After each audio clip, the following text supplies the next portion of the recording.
Welcome to Podnutz Daily for August 8th, 2008, episode number 53.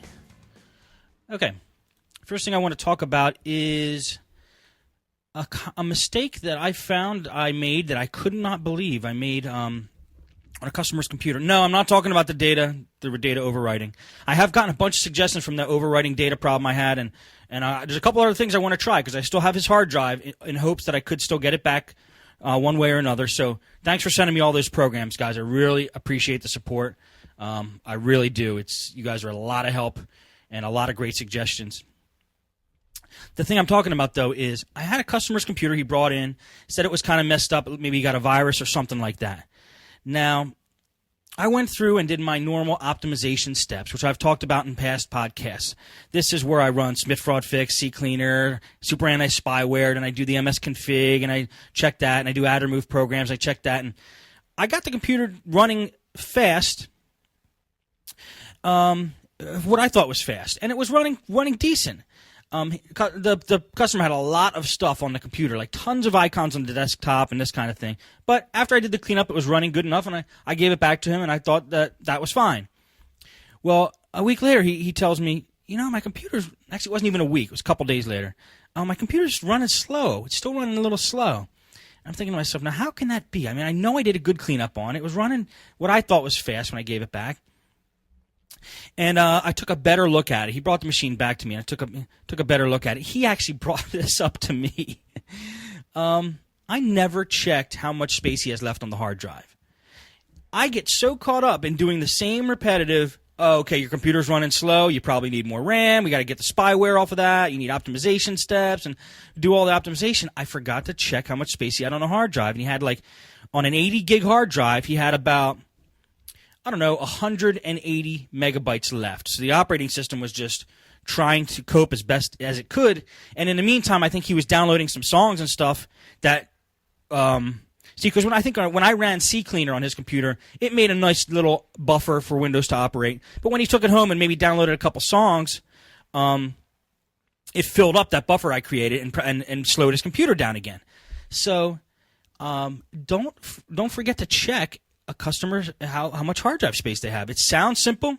You guys might do it consistently every single time, but I just got so, and I usually do, but I got so in the habit of thinking it was RAM and spyware and viruses that I didn't check how much space he had on the hard drive. Simple thing to check, and it's definitely something to look at.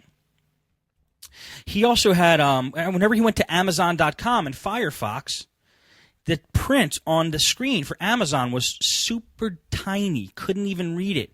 It fit like almost a whole Amazon, like 20 or 30, 40 listings on one screen. The print was so small, he didn't know how to read it.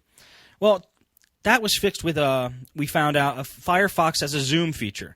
And the zoom was zoomed all the way in, and that's why, actually it was zoomed all the way out, and that's why everything was small. So you just hit, default zoom on Firefox, and that fixed that problem.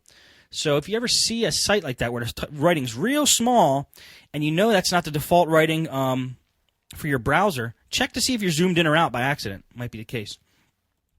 Had a customer come in with a Dell Dimension. It was one of those thin Dimensions. They usually are the Optiplex model, but some of them were Dimension. It's called SFF, like super or small form factor. Stands for small form factor. Dell always makes a version of their Optiplex. In this case, it was an early Dimension in a small form factor version. And, okay, I'm looking at the chat room. You guys, you can't hear any sound. I'm noticing. Is anybody in the chat room, can you hear sound? Nothing over there. All right. You guys can't hear me. Sound okay there? Sound okay there? It's fine there. Okay. Some of you guys aren't getting sound. Guess you're going to have to watch the recording. I'm going to write something in the chat room for those guys. Don't know why you're not getting sound when I announce the iPod winner. I'll write it in the chat room.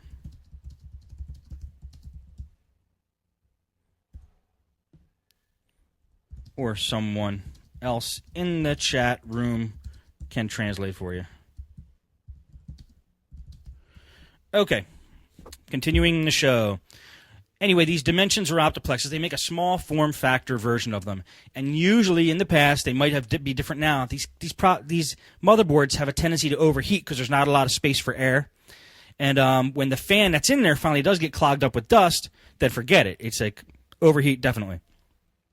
Well, a customer brought in one of those, and he said he was getting a thermal error when he was trying to load Windows, and I think it would either stop or shut down or blue screen or something, but it would say thermal error, thermal problem, heatsink not connected, or something like that.